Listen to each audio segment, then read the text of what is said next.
Ball facts. Liangelo Ball is still in the starting lineup for the Swarm, and he's still shooting 50% this game like last game. I didn't watch it live because I was out there in Charlotte, checking out how things work behind the scenes, having a good time. At the BBB pop-up shop, LaMelo came out. It was good company, good food, just an all-around good time, and I enjoyed myself. Ball facts. Ball facts. But I did go back and watch it, so let's get into this game. Like I said before, he got the start. And if you haven't noticed yet, Liangelo's been instructed to stretch the floor. He comes around on screens, but most of the time is at the three-point line. Like his brothers, his best game is transition basketball.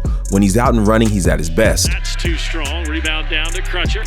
Swarm will push it the other way. Ball spotting up in the corner. Quick catch and release three is good, and we are tied at 7. Even though he's not fully recovered from his sprained ankle, he runs the floor like usual, and this time it's a little hesitated pass, but he eventually gets it and rewards his team. Look at the bench. You shouldn't sleep on a sniper. Gelo's just now beginning to get mobility in his ankle. Malka hasn't been shy here early. Too strong on that triple. Rebound down. He took 6 shots and missed 3, and this was one of them. Sit up. Couldn't get it to go down. Liangelo will pass up on this shot, but he won't pass up the next. Kubaka operating on the baseline. Kicks it out opposite. Ball for 3. Drained it. Ball has 2 threes to cut the lead down to 2 now.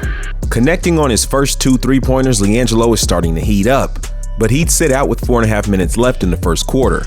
Swarm out and running. And he wouldn't come back in the game till about 8 minutes in the second quarter. Let's take a look at some of his on-ball defense.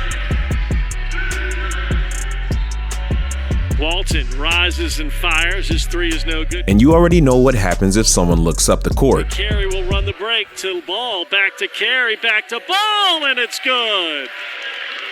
Pretty fast break. Touch passing as the Swarm take the lead by 2. Liangelo played 6 minutes in the first quarter, 5 minutes in the second quarter, and for the first half of this game, it was pretty much close the entire time. In the first half, high scoring first half, 59-53. And now Garza underneath, spins into 2 defenders. Nice little shovel pass to Smith. He's unable to knock it in. From the corner, off the mark by Palmer. Backs it out, really jabs at Garza, gets free, missed the 3, gets his own rebound now to Crutcher. He'll spot up from deep. Liangelo started the third quarter and was subbed out around the 7.5 minute mark.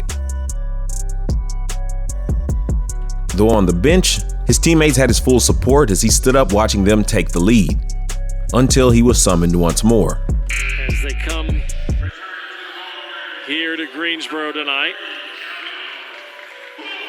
Liangelo Ball now will sub in for Lewis here with 10:20 to go in this ball game. Here we see Gelo run out in front of everyone, but his teammate doesn't have his head up and he misses him. He never had this problem growing up.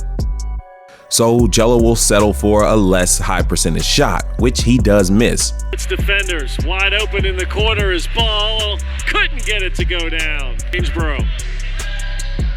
Smith drives in, can't finish it, lost it on the way up. The sports announcer said that the guy lost it, but if you look closely, Liangelo got his hand in there. This is just one of the things all of the Ball brothers do well. Give me that.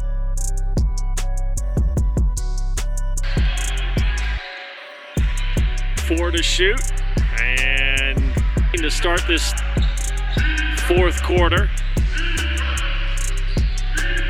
Saban Lee somehow gets that one to drop in. Liangelo rode the bench most of the fourth, but they brought him back in for garbage minutes. Ball, White, and Aduba will all come in and clear the bench here for Greensboro with 1:45 left to go. Highly criticized for his foot speed on defense. Let's watch how he does here.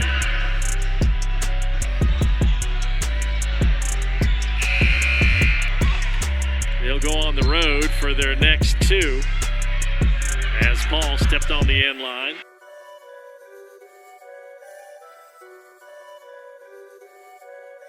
Perfect.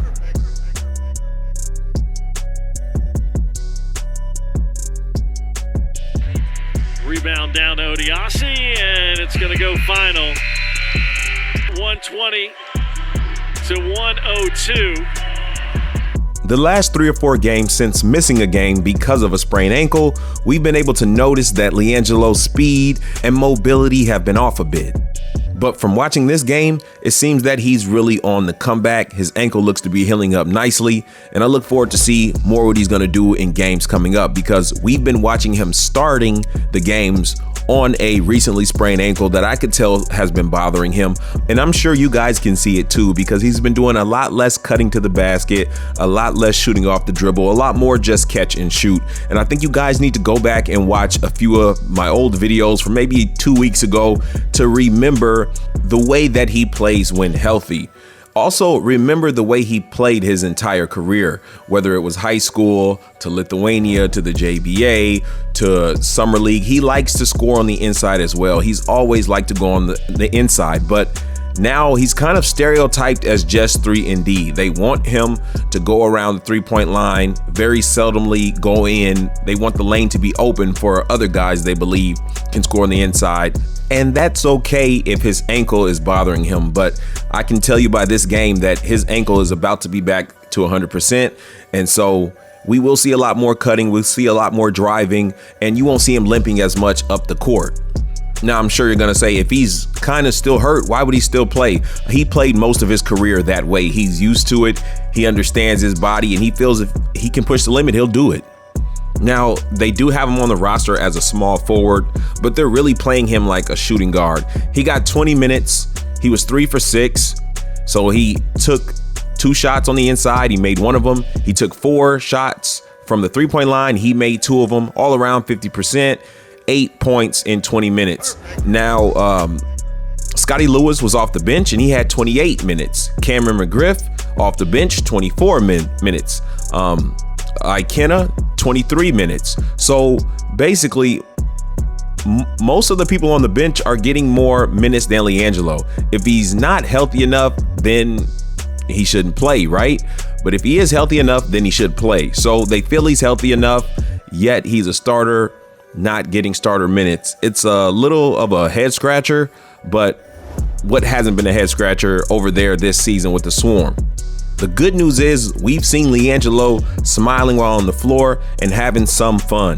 And that's when Ball brothers are at their best. So we're just going to keep watching the story and hope for the best. You know I'll keep you updated.